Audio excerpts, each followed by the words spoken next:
making a homemade treat for the birds. Okay, we've poured all the dry cereal in a Ziploc bag.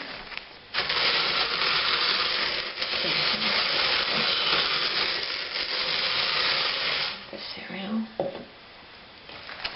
till it's all crushed out.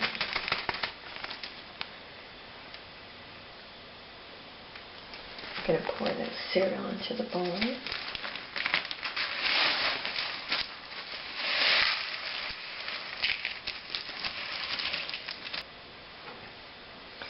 Add the sugar.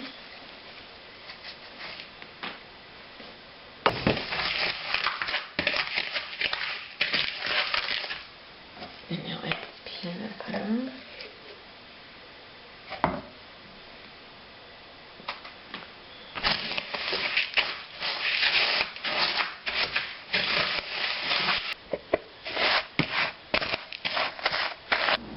Adding another half a cup of peanut butter to the dry mix.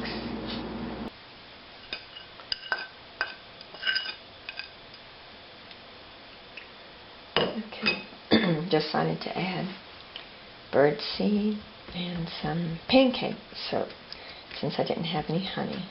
And I'm pressing it down. Okay, there's the consistency. And we'll put it in the oven.